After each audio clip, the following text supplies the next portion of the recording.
Class 9 but NTSC में इसमें से बहुत क्वेश्चन आते हैं। और इस चैप्टर की ट्रेनिंग में मैं बता दूं आपको, आप लोगों ने 9th क्लास में एक चैप्टर पढ़ा था आपका, सॉरी 8th क्लास चैप्टर पढ़ा था Indian constitution, 8th class syllabus में, वो आज भी मेंशन है। बट उस समय आप लोग क्या सीरियसली पढ़ते नहीं हो। 9th क्लास में उसी चैप्टर का एप्लीकेशन अप्लाई किया गया है। एप्लीकेशन अप्लाई करने का मतलब क्या होता है कि कॉन्स्टिट्यूशन कैसे बना, इसकी इंपॉर्टेंस क्या है, ये इस चैप्टर में कंटेंट है। तो चलो मैं चलता हूँ टॉपिक पर, कॉन्स्टिट्यूशनल डिजाइन। इसका मतलब क्या होगा कि how our constitution is design. Constitution बना कैसे था। कॉन्स्टिट्यूशन बनाना इतना आसान काम नहीं था। आप सभी जानते हैं कि इंडिया गेट इंडिपेंडेंस इन 15 अगस्त 1947। यहाँ पर दो चीज़ मैं बताना चाहूँगा। Most of the students do the mistake during the MTS exam और स्कूल एग्जाम।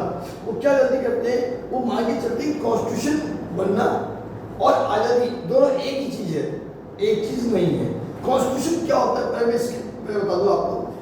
कॉन्स्टिट्यूशन में बहुत सिंपल लैंग्वेज में बात करें, कॉन्स्टिट्यूशन क्या है, set of rules and regulation. एक डॉक्यूमेंट है और उस डॉक्यूमेंट में इंडिया या कोई भी कंट्री कैसे चलेगा, उसको चलाने के लिए जो पूरा स्ट्रक्चर है उससे कहते हैं कॉन्स्टिट्यूशन। तो अगर डेफिनेशन फॉर्म में बात करें तो कॉन्स्टिट्यूशन क्या है, constitution means the document related to rules and regulation that should be followed by each and everyone. ये मत सोचना कि कॉन्स्टिट्यूशन का रिलेशन एक आम आदमी से नहीं होता है। बच्चों डायरेक्टली और इनडायरेक्टली हम सब लोग कॉन्स्टिट्यूशन से रिलेटेड है, कॉन्स्टिट्यूशन से बाउंड है। हम कोई भी चीज कॉन्स्टिट्यूशन के अगेंस्ट में नहीं कर सकते। यानी अब आप सोच लीजिए कि कॉन्स्टिट्यूशन कितना इंपॉर्टेंट डॉक्यूमेंट है। आप सब बच्चे स्कूल बच्चे हैं और आप सबके बच्चों के स्कूल में ना एक स्कूल डायरी होती है डायरी, और स्कूल डायरी में आपके रूल्स रेगुलेशन लिखे रहते हैं। यहाँ पर रिपोर्ट टाइम है, ये छुट्टी टाइम है, ये फर्स्ट पीरियड सेकंड पीरियड और एनुअल एक्टिविटी सब कुछ। अगर कोई स्कूल के टाइमिंग 9 बजे का है और कोई बच्चा 11 बजे पहुंच जाए तो पनिशमेंट मिलता है। सेम चीज कॉन्स्टिट्यूशन के साथ है। तो कॉन्स्टिट्यूशन हो क्या गया, कॉन्स्टिट्यूशन एक इंपॉर्टेंट रूल्स एंड रेगुलेशंस का एक डॉक्यूमेंट है जिससे कंट्री चलती है। यानी कंटिन्यू, और ये भी याद रखना, constitution is not for common citizen. President और प्राइम मिनिस्टर इंडिया के हैं, उसको भी कॉन्स्टिट्यूशन मानना पड़ता है। ठीक है, तो अब आप समझ गए होंगे कॉन्स्टिट्यूशन कितना इंपॉर्टेंट डॉक्यूमेंट है।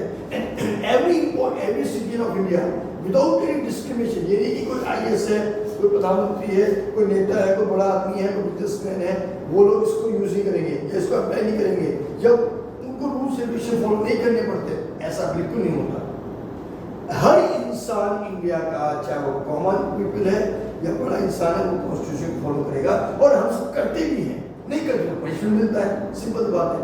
बट इंपॉर्टेंट बात है कि कॉन्स्टिट्यूशन डिजाइन कैसे किया गया, बना कैसे। सब बच्चे जानते हैं 15 अगस्त, सब बच्चे जानते हैं 1947 इंडिया आजाद हो गई।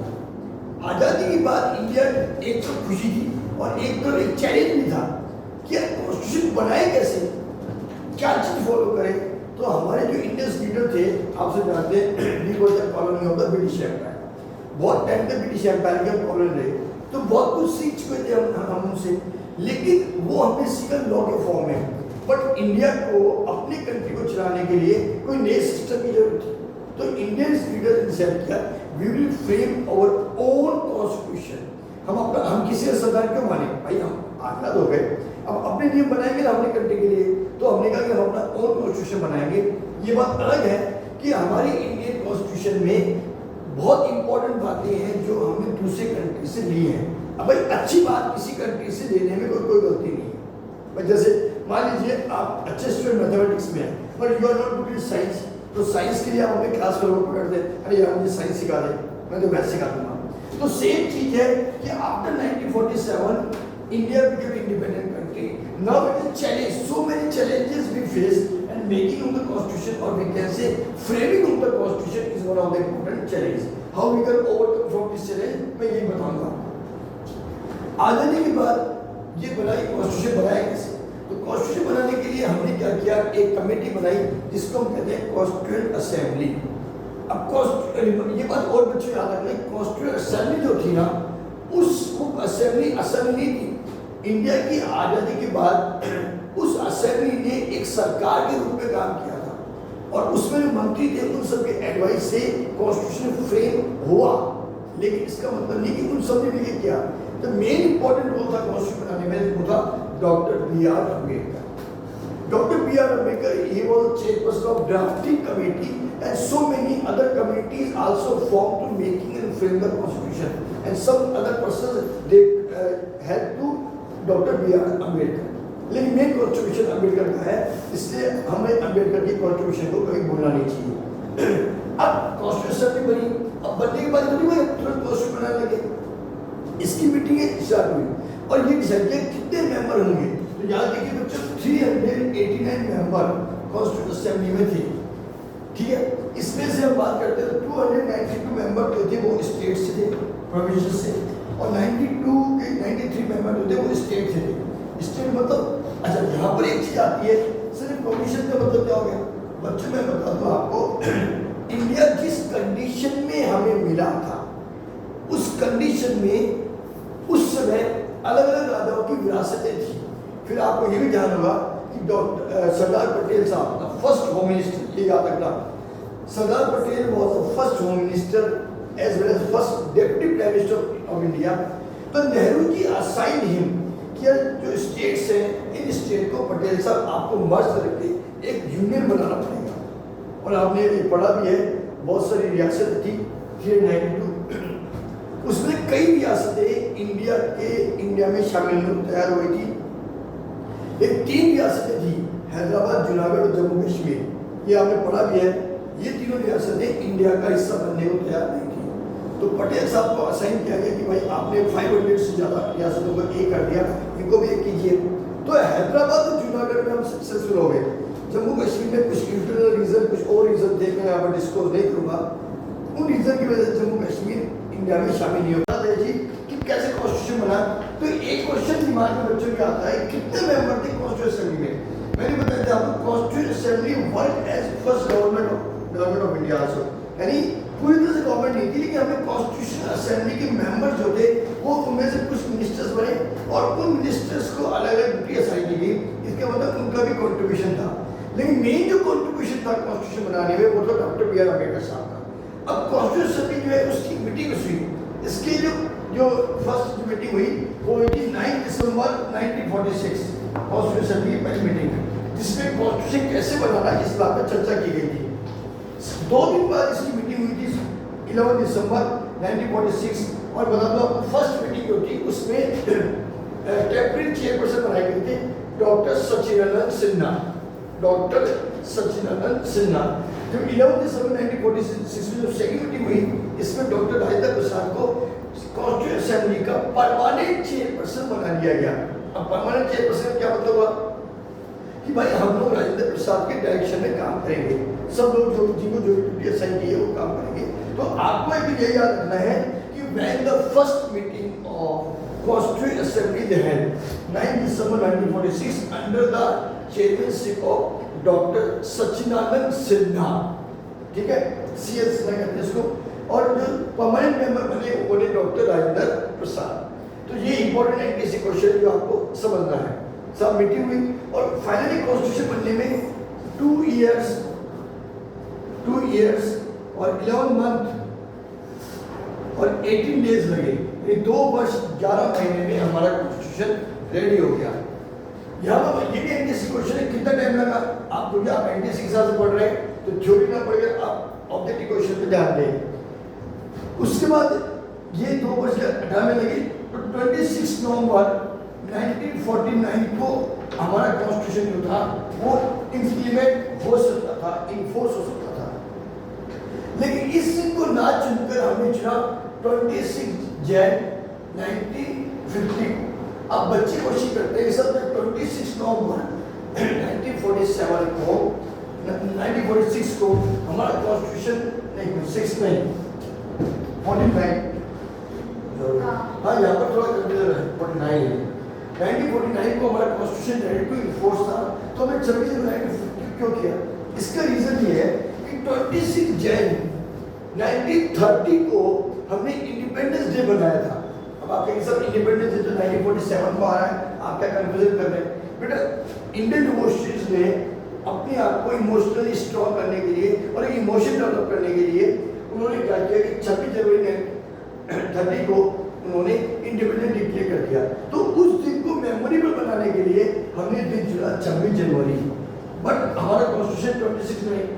1949 को ready to enforce था, but instead of 26 November 1949 it is enforced on 1950. तो अब आपके दो क्वेश्चन आते हैं इंडिया में कि when our constitution was ready to enforce but not enforce, ready to enforce 26 नवंबर 1949 और enforce कब हुआ था 1950, सॉरी हाँ 1950 26 जनवरी 1950 को, इसलिए हम लोग रिपब्लिक डे 26 से मनाते हैं। अब बच्चों कई बार बच्चे पूछते हैं सर रिपब्लिक डे और इंडिपेंडेंस डे में डिफरेंस क्या है? देखो बच्चों 26 Jan 1950 इंडिया बिकेम रिपब्लिक। अब रिपब्लिक का मतलब कई बच्चे मानते हैं, मैं पूछता हूँ क्लास में बच्चों से, बच्चों रिपब्लिक का मतलब क्या है? Sir independence. इंडिपेंडेंस का मतलब क्या है? इंडिपेंडेंस। तो दोनों के मतलब आज़ादी है, तो हम दोनों दिन नेशनल फेस्टिवल क्यों मनाते हैं? ये भी बच्चों याद रखना कि ये 26 जैन और 15 अगस्त दोनों के दोनों इंडिया के जो है नेशनल फेस्टिवल माने जाते हैं। इन्हें हम राष्ट्रीय पर्व कहते हैं क्योंकि इन फेस्टिवल को पूरा हिंदुस्तान मनाता है, चाहे वो इंडिया में रहने वाले लोग हो चाहे विदेश में रहने वाले हिंदुस्तानी भी इसको मनाते हैं क्योंकि आज़ादी उनके लिए भी है। तो ये मैं समझाया रिपब्लिक का मतलब। रिपब्लिक का मतलब होता है head of the nation is elected, यानी 26 जैन 1950 को इंडिया रिपब्लिक बन गया। अब इंडिया का जो शासन अध्यक्ष होगा, दो तरह के लोग होते हैं, आपने पढ़ा होगा, एक होता है हेड ऑफ द गवर्नमेंट और एक होता है हेड ऑफ द नेशन। यानी इंडिया में 26 जनवरी 1950 से हेड ऑफ द नेशन, इसे आप राजा कह सकते हैं लेकिन वो राजा नहीं होता। अब मैंने बताया ना आपको स्टार्टिंग में कि हमारे देश में हमारे संविधान निर्माता इतने विद्वान थे, समझदार लोग थे, उनके दिमाग में था कि इंडिया का कॉन्स्टिट्यूशन वर्ल्ड के लिए एक एग्जाम्पल होना चाहिए। तो हमारे कॉन्स्टिट्यूशन में कई बार बच्चे बोलते हैं सर हमने तो ब्रिटेन की कॉपी करी है। नहीं भैया, ब्रिटेन की कॉपी नहीं करी है, हमने ब्रिटेन के इंपॉर्टेंट फीचर्स लिए हैं। इसको मैं इस लेक्चर में डिनाई नहीं कर रहा हूँ कि हमने नहीं किया ऐसा, लेकिन हमने अच्छी चीजें हर कॉन्स्टिट्यूशन से ली है। इसलिए इंग्लैंड में क्या सिस्टम है, पार्लियामेंट्री गवर्नमेंट, वो चीज हमने भी ली। अभी मैं बाद में बताऊंगा आपको कि हमने किस कंट्री से क्या कर लिया। लेकिन हमने ब्रिटेन में महारानी हेड होती है, इसका मतलब महारानी मतलब हेरिडिटी पोस्ट हो गई। हमारा कॉन्स्टिट्यूशन इतना बढ़िया है, कॉन्स्टिट्यूशन मेकिंग बॉडी ने डिसाइड किया कि every common person can become the head of the nation. Every common person become the head of the government हो सकता है। अब यहाँ पर याद रखना कि हेड ऑफ द गवर्नमेंट कौन होता है? पीएम। ये बच्चों आप याद रखना कि हेड ऑफ गवर्नमेंट जो है वो पीएम होगा और हेड ऑफ द नेशन जो है वो कौन होगा? वो आपका हेड ऑफ द गवर्नमेंट आपका पीएम होगा, हेड ऑफ द नेशन कौन होगा? प्रेसिडेंट होगा। तो 26 जैन 1950 से हमारे देश में अब जो है हेड ऑफ द नेशन जो होगा, जो इक्वलेंट टू राजा है और राजा नहीं है, वो प्रेसिडेंट होगा। हम लोग मतलब इलेक्टेड मेंबर ही हमारे प्रेसिडेंट बनता है। ऐसा थोड़ी आज हमारे प्रेसिडेंट कोई एक्स आदमी है, 5 साल बाद उसका बेटा प्रेसिडेंट बन जाता, नहीं, दूसरा आदमी आता है। ये इंडिया की खास बात है, यानी हेड ऑफ द नेशन और हेड ऑफ द गवर्नमेंट दोनों हमारे यहाँ पर इलेक्टेड है। ये बात आप समझ लीजिए, ठीक है। तो अब कॉन्स्टिट्यूशन हमारा बन गया, इन्फोर्स हो गया। अब आते हैं कॉन्स्टिट्यूशन में क्या क्या खास बातें जो आपको एग्जाम में आती है। तो यहाँ पर नोट कीजिए, एक तो पार्लियामेंट्री फॉर्म ऑफ गवर्नमेंट, ये नोट कीजिए आप लोग। पार्लियामेंट्री फॉर्म ऑफ गवर्नमेंट हमने कहाँ से लिया? हमने लिया यूपी से।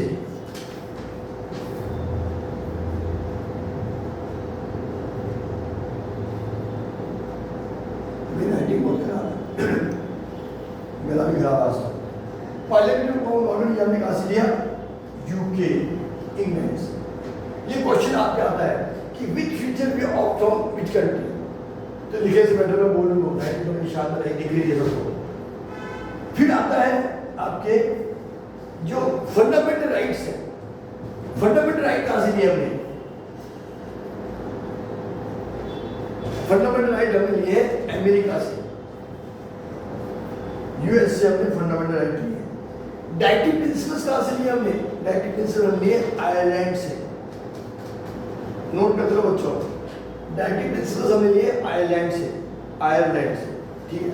उसके बाद आता है आपका ये प्रेसिडेंट फॉर्म ऑफ गवर्नमेंट कहाँ से लिया हमने? फ्रांस से। फेडरल सिस्टम कहाँ से लिया हमने? फेडरल सिस्टम हमें लिया कनाडा से। और कॉन्स्टिट्यूशन अमेंडमेंट कहाँ कहां से लिया हमने? साउथ अफ्रीका से। पढ़ते नहीं हो बच्चे क्लास में। और फंडामेंटल ड्यूटीज कहां से की हमने? रशिया से।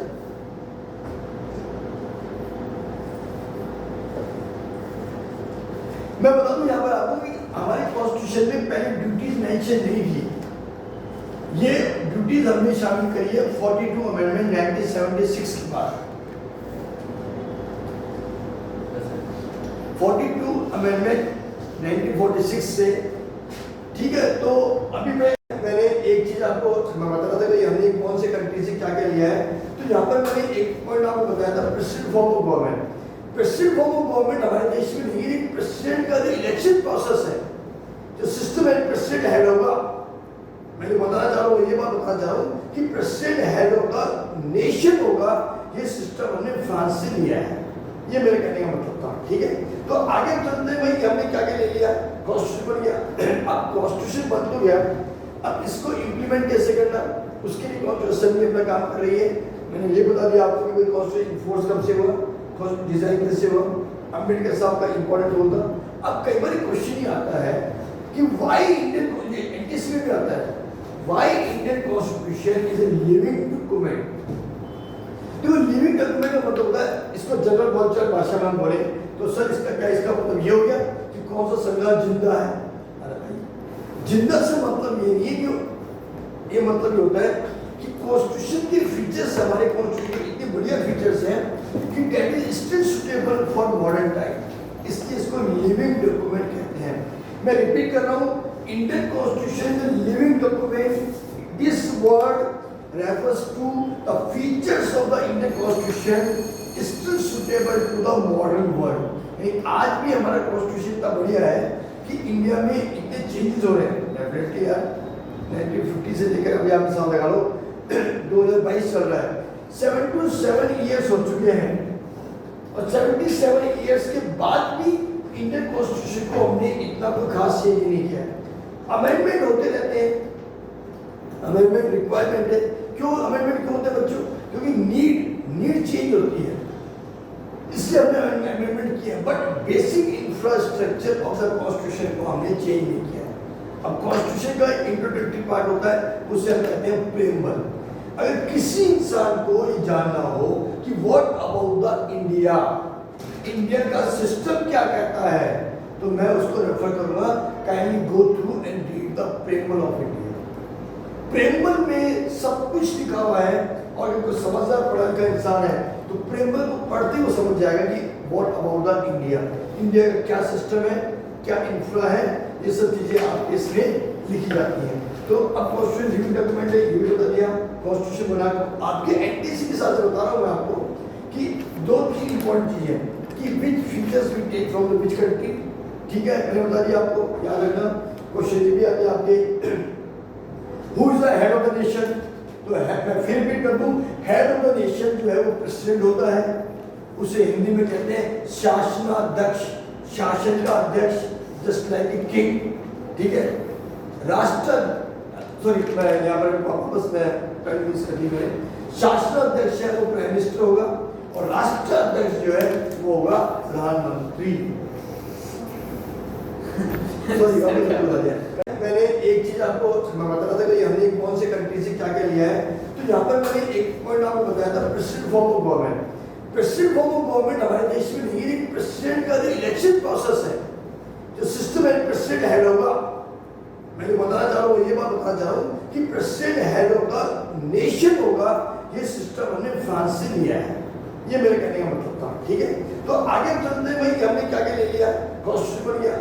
अब कॉन्स्टिट्यूशन बन तो गया, अब इसको इम्प्लीमेंट कैसे करना, उसके लिए कॉन्स्टिट्यूशन असेंबली अपना काम कर रही है। मैंने ये बता दिया आपको कि कॉन्स्टिट्यूशन फोर्स कब से हुआ, डिजाइन कैसे हुआ, अम्बेडकर साहब का इंपॉर्टेंट रोल था। अब कई बार क्वेश्चन ही आता है कि व्हाई इंडियन, एनटीसी में भी आता है, why Indian constitution is a living document. तो लिविंग डॉक्यूमेंट का मतलब होता है, इसको जनरल बोलचाल भाषा में बोले तो सर इसका क्या, इसका मतलब ये हो गया कि कौन सा संविधान जिंदा है। अरे भाई जिंदा से मतलब ये नहीं है कि, ये मतलब ये होता है कि कॉन्स्टिट्यूशन के फीचर्स, हमारे कॉन्स्टिट्यूशन के इतने बढ़िया फीचर्स हैं कि that is still suitable for modern time, इसलिए इसको लिविंग डॉक्यूमेंट कहते हैं। मैं रिपीट कर रहा हूँ, Indian constitution is living document. This word refers to the features of the Indian constitution still suitable to the modern world. आज भी हमारा कॉन्स्टिट्यूशन इतना बढ़िया है कि इंडिया में इतने चेंजेस हो रहे हैं। डेफिनेटली यार 1950 से लेकर अभी आप साल लगा लो 2022 चल रहा है, 77 ईयर्स हो चुके हैं और 77 ईयर्स के बाद भी इंडियन कॉन्स्टिट्यूशन को हमने इतना कोई खास चेंज नहीं किया है। अमेंडमेंट होते रहते हैं, अमेंडमेंट रिक्वायरमेंट है। क्यों अमेंडमेंट क्यों होता है बच्चों? क्योंकि नीड चेंज होती है, इसलिए हमने अमेंडमेंट किया। But basic infrastructure of the constitution को हमने चेंज नहीं किया। अब कॉन्स्टिट्यूशन का इंट्रोडक्टरी पार्ट होता है, उसे हम कहते हैं प्रेम्बल। अगर किसी इंसान को ये जानना हो कि what about the India, India का सिस्टम क्या कहता है, तो मैं उसको रेफर करूंगा, kindly go through and read the preamble of India. Preamble में सब कुछ लिखा हुआ है और अगर कोई समझदार पढ़ा लिखा इंसान है तो प्रेम्बल को पढ़ते ही वो समझ जाएगा कि what about the India, India का क्या सिस्टम है, क्या इंफ्रा है, ये सब चीजें आपके इसमें लिखी जाती हैं। तो अब कॉन्स्टिट्यूशन लिविंग डॉक्यूमेंट है, ये भी बता दिया। कॉन्स्टिट्यूशन बना आपके एनटीसी के साथ बता रहा हूँ मैं आपको कि 2-3 इंपॉर्टेंट चीजें कि which features we take from the which country. ठीक है, मैंने बता दिया आपको, याद रखना। क्वेश्चन भी आते हैं आपके, who is the head. Yes बच्चों, मैंने पढ़ाते समय कुछ मिस्टेक हो गई थी, मैं आपको वापस रिपीट कर दूं कि 2 चीजों पर डिस्कशन था, शासनाध्यक्ष और राष्ट्राध्यक्ष। इसको हिंदी में थोड़ा कंफ्यूजन हुआ था। तो शासनाध्यक्ष, शासन का अध्यक्ष, उसे कहते हैं हेड ऑफ द नेशन। तो हेड ऑफ द नेशन जो है, रैंक तो बहुत बड़ी खराब है भाई, कब सुधरेगी भगवान जाने। हेड ऑफ द नेशन है, नेशन का हेड ये होता है इंडियन प्रेसिडेंट। हम इंडियन एम्बेसी की बात कर रहे हैं, इंडियन प्रेसिडेंट से ऊपर इस देश में कोई नहीं है। प्राइम मिनिस्टर भी इंडियन प्रेसिडेंट के अंडर काम करता है और प्राइम मिनिस्टर और प्राइम मिनिस्टर की पूरी कैबिनेट या काउंसिल मिनिस्टर्स को प्राइम मिनिस्टर के प्रति अकाउंटेबल होना पड़ता है। इससे प्रेसिडेंट महोदय जब चाहेंगे तब प्राइम मिनिस्टर को ऑर्डर के साथ वो बुला सकते हैं कि भाई देश में क्या कामकाज हो रहा है, प्रधानमंत्री जी हमें बताइए। बचपन में मैं अखबार पढ़ता था, सॉरी अखबार तो नहीं पढ़ता हूँ मैं, तो अखबार में मैं मेरे पापा से जी डिस्कस करता था, पापा जी छोटी सी न्यूज अखबार में आई है, आज प्रधानमंत्री ने राष्ट्रपति से मुलाकात करी। तो मैं ही कहता था मेरे पापा को बचपन में कि पापा ये प्रधानमंत्री और राष्ट्रपति से मुलाकात हो गई तो इसमें बहुत सी बड़ी बात हो गई, वो तो रोज सुबह शाम मिलते होंगे, बड़े बड़े लोग हैं दोनों। कि नहीं, वो ऑफिशियल मीटिंग जो होती है ना, ऐसे भाई मान लीजिए राष्ट्रपति भवन में कोई कार्यक्रम हो रहा है, राष्ट्रपति ने प्रधानमंत्री जी को बुलाया, बहुत सारे मंत्री भी आएंगे, अपोजिशन लीडर भी आते हैं, बड़े बड़े ब्यूरोक्रेट्स भी आते हैं, वो बात अलग है। लेकिन whenever the prime minister is going to meet the president of India, head of the nation से head of the government मिलने जा रही है, तो head of the government, head of the nation को पूरा डिस्क्राइब करती है कि अभी देश में क्या क्या चल रहा है, हमने नियम बनाए, ये प्रॉब्लम्स आ रही है, ये एग्रीमेंट हो रहे हैं, वगैरह सब आते हैं। तो उस छोटी जो न्यूज आती थी ना अखबार में, वो न्यूज थी आज प्रधानमंत्री ने राष्ट्रपति जी से शिष्टाचार मुलाकात करी। मतलब दो बैठ चाय पानी पिएंगे, वो नेचुरल है, साथ साथ डिस्कशन करेंगे कि भाई देश में ये चर्चा चल रही है, तो प्राइम मिनिस्टर को प्रेसिडेंट को बताना पड़ता है। तो इसका मतलब इंडिया में सबसे ऊपर क्या हो गया, कॉन्स्टिट्यूशन, उसके बाद प्रेसिडेंट, फिर आपकी गवर्नमेंट आती है। तो मैंने बताया आपको हेड ऑफ द नेशन कौन हो गया, प्रेसिडेंट हो गया। अब हेड ऑफ द गवर्नमेंट कौन है, इससे कहते हैं शासनाध्यक्ष, शासन का अध्यक्ष। ये कौन है, राष्ट्र का अध्यक्ष, यानी प्रेसिडेंट राष्ट्र का अध्यक्ष होता है, प्राइम मिनिस्टर शासन का अध्यक्ष होता है। इसमें कुछ कंफ्यूजन था लैक ऑफ टंग के चक्कर में, कुछ हिंदी और इंग्लिश के वर्ड के चक्कर में। तो अब आप क्लियर हो जाइए कि head of the nation president साहब होते हैं हमारे यहाँ पर। इस अभी तो मैडम है, तो मैडम प्रेसिडेंट बोलेंगे हम उसको, ठीक है। तो अभी नई मैडम प्रेसिडेंट हो गई, पहले मैडम सॉरी सब थे रामनाथ कोविंद साहब, अब ये है द्रौपदी मुर्मू मैडम हो चुकी है। ये हेड ऑफ द नेशन है। और हेड ऑफ द गवर्नमेंट कौन है, प्रधानमंत्री। अभी नरेंद्र मोदी है, 5 सभा चुनाव होते रहते हैं, तो फिर वो नए चुनाव होंगे, कौन बनेगा वो इलेक्शन में डिपेंड करता है। तो प्राइम मिनिस्टर कौन हो गया, हेड ऑफ द गवर्नमेंट। ये आपकी इस चैप्टर की कुछ इंपॉर्टेंट बातें थी। अब कॉन्स्टिट्यूशन में कितने आर्टिकल हैं? 395 आर्टिकल और अब जो है 12 शेड्यूल हैं। ये नोट करिए, यानी इसे हिंदी में कहते हैं अनुसूचियां। 11 और 12 शेड्यूल, जिसके बारे में हम पढ़ेंगे आगे, ये सबसे इम्पोर्टेंट है क्योंकि इससे हमारे देश में लोकल सेल्फ गवर्नमेंट जो है वो अब कॉन्स्टिट्यूशनल गवर्नमेंट हो गई है। यानी बच्चों, इसका मतलब ये है कि आज पंचायत चुनाव, पंचायत का है सरपंच और प्रधान, पंचायत समिति का हेड होता है और जिला प्रमुख, जिला परिषद का हेड होता है। ये पोस्ट भी अब कॉन्स्टिट्यूशनल पोस्ट है, यानी इनके हटाने के इलेक्शन के प्रोसेस भी कॉन्स्टिट्यूशन में मेंशन हो गए हैं। इसी तरह से नगर निगम का हेड म्युनिसिपल मेयर होता है। तो ये सब कॉन्स्टिट्यूशन हो गई कि इनको, यानी इस लोकल गवर्नमेंट को इतना स्ट्रॉन्ग कर दिया हमने 11 और 12 शेड्यूल से।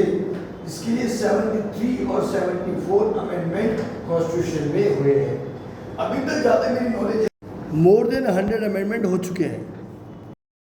ये फैक्ट है। एक सप्ताह अमेंडमेंट, यानी संविधान में इतनी बार संशोधन हो चुके हैं। और एक बात इंपॉर्टेंट और नोट कर लीजिए, 42 अमेंडमेंट जो 1976 में हुआ था, ये अभी तक का बिगेस्ट अमेंडमेंट प्रोसेस है। इसमें बहुत कुछ कॉन्स्टिट्यूशन में चेंजेस हुए हैं। कुछ खास चीज़ें जो आपके एनटीसी के मतलब की है मैं बता दूं कि हमारे देश में समाजवाद, सोशलिस्ट और सेकुलरिज्म, ये दो वर्ड भी 42 अमेंडमेंट से आए हैं। 42 अमेंडमेंट जो 1976 में हुआ था। अमेंडमेंट मतलब कॉन्स्टिट्यूशन में चेंज, और चेंज में हमने प्रेमर में भी चेंज किए हैं और हमने सेक्युलर, सोशलिस्ट, दो वर्ड हमने जोड़े हैं, जो इम्पोर्टेंट पार्ट है। तो मेरी ख्याल से बच्चों एनटीसी के हिसाब से कॉन्स्टिट्यूशन डिजाइन जो चैप्टर है उसको मैं वापस रिकॉल कर दूं। क्या इंपॉर्टेंट चीजें जो आपके एग्जाम में आ सकती है? नंबर 1, सुनते रहो सब बच्चे, 9 दिसंबर 1946 को कॉन्स्टिट्यूशन असेंबली की पहली मीटिंग हुई। डॉक्टर सचिदानंद सिन्हा इसके चेयरपर्सन थे, ही वाज टेम्परेरी चेयरपर्सन। उसके बाद 11 दिसंबर 1946 को सेकेंड मीटिंग हुई। डॉक्टर राजेंद्र प्रसाद साहब को परमानेंट चेयरपर्सन बना दिया गया। ये सब ध्यान रखिए, क्वेश्चन एनटीसी में आते हैं। उसके बाद 389 मेंबर्स मेन मेंबर थे। बाद में कॉन्स्टिट्यूशन बनाने में 299 मेंबर्स शामिल हुए। ठीक है, ये आपको याद रखना है। पहली मीटिंग कब हुई मैंने बता दी। Doctor B.R. अम्बेडकर साहब, वेरी इंपॉर्टेंट पर्सन, ध्यान रखा आपको। इन्होंने कॉन्स्टिट्यूशन को ड्राफ्ट किया था with concert of the other members. यानी सबसे बड़ा जो कॉन्ट्रीब्यूशन है कॉन्स्टिट्यूशन को, हमें भूलना नहीं चाहिए, doctor B.R. Ambedkar, the great contributed to draft the Indian constitution. बहुत विजनरी थे, बहुत नॉलेज थी, उनको कानून पढ़ के आए थे और उन्होंने एक कहा कि उनको हम कॉन्स्टिट्यूशन का पितामह कह सकते हैं। उन्होंने कॉन्स्टिट्यूशन को बनाया है और पूरा इंडिया इसकी एक्सेप्ट करता है। इसलिए आप याद रखिए 14 अप्रैल अम्बेडकर साहब का बर्थडे होता है। पूरा इंडिया इनके बर्थडे को सेलिब्रेट करता है और कॉन्स्टिट्यूशन के प्रति इनके कॉन्ट्रीब्यूशन को हम जिंदगी में कभी नहीं भूल सकते। यानी आज हम एक स्ट्रॉन्ग कॉन्स्टिट्यूशन लेके बैठे हैं because of doctor B.R. Ambedkar. ठीक है, तो ये बहुत इंपॉर्टेंट पर्सन है, पर्सन थे। तो ये चीज हमारे कॉन्स्टिट्यूशन की हो चुकी। फिर हमने दिया था कि हमने कौन सी कंट्री से क्या क्या लिया। मैंने बताया था आपको, यूके, इंग्लैंड से हमने पार्लियामेंट्री फॉर्म ऑफ गवर्नमेंट ली। फेडरल सिस्टम हमने कनाडा से लिया। फंडामेंटल राइट हमने यूएसए से लिए। मैंने बताया था पहले आपको। डायरेक्टिव प्रिंसिपल हमने आयरलैंड से लिया और प्रेसिडेंट का इलेक्शन और प्रोसीजर था वो हमने फ्रांस से लिया और साउथ अफ्रीका से हमने अमेंडमेंट प्रोसेस लिया। ये कुछ इंपॉर्टेंट बातें हमने ली है क्योंकि आपके एनटीएससी में इस पर भी क्वेश्चन आ सकता है। 395 आर्टिकल 12 शेड्यूल है। 11 और 12 शेड्यूल जो है ये पंचायती राज से आप पढ़ के जाओ और आपके क्वेश्चन आ जाए कि 11 और 12 शेड्यूल बहुत लेट आए थे। तो मेन कॉन्स्टिट्यूशन में पहले 8 शेड्यूल थे, अब 12 है। तो ये किससे रिलेटेड है? याद रखिए, is related to local self government. और मैंने बताया कि आपको कॉन्स्टिट्यूशन एक लिविंग डॉक्यूमेंट है, मैं बता चुका आपको। क्योंकि द फीचर्स ऑफ द हमारी कॉन्स्टिट्यूशन मेकिंग बॉडी और अम्बेडकर साहब का एक विजन था कि कॉन्स्टिट्यूशन ऐसा होना चाहिए कि उसको बार बार चेंज करने की जरूरत नहीं पड़े। आप बच्चों बता दूँ कि हमारे वर्ल्ड में कंट्री है फ्रांस। उस फ्रांस में 5 कॉन्स्टिट्यूशन बने हैं और आज जो फ्रांस जिस तरह से चल रहा है वो उसका 5वां कॉन्स्टिट्यूशन है। हमें ये हमारे लिए गर्व की बात है, इंडिया की प्राउड की बात है कि अभी हम लोग जो एक कॉन्स्टिट्यूशन बनाया है उसको लेके हम चल रहे हैं। इसलिए इंडियन कॉन्स्टिट्यूशन को हम लोग लिविंग डॉक्यूमेंट कहते हैं, because the features of the Indian constitution is still valuable and important for the contemporary India. Changes होते रहते हैं, हर कंट्री में चेंजेस होते हैं, हमारे यहाँ पर भी अमेंडमेंट हुए हैं, लेकिन ऐसी कोई बड़ी बात नहीं है, अभी कॉन्स्टिट्यूशन चल रहा है। तो ये आपका रिविजन भी मैंने रिविजन कर दिया, ये आपका चैप्टर था, इससे क्वेश्चन आता है। मोस्टली क्वेश्चन जहाँ मैं पेपर में देख पाता हूँ उसमें क्वेश्चन ये आता है, वो चेयरपर्सन ऑफ ड्राफ्टिंग कमेटी, ये क्वेश्चन ये आता है। पहली मीटिंग कब हुई थी, सेकंड मीटिंग कब हुई थी, चेयरपर्सन कौन था इसका, कौन सा फीचर्स कहाँ से लिया, लिविंग डॉक्यूमेंट है क्यों है, ठीक है। ये सब चीज़ें आपकी क्वेश्चन वाले चैप्टर में आती है। मैं अभी इसको यही रोकता हूँ। नेक्स्ट वीडियो जो है इसको आप लोग अगर आपको अच्छा लगता है तो आप लाइक और शेयर कर सकते हैं वीडियो को, ठीक है। तो अब नेक्स्ट टॉपिक में लूंगा आपके इंटरेस्ट के हिसाब से, वर्किंग ऑन द इंस्टीट्यूशन, जो सबसे बिगेस्ट टॉपिक है। चलिए बच्चों, थैंक यू।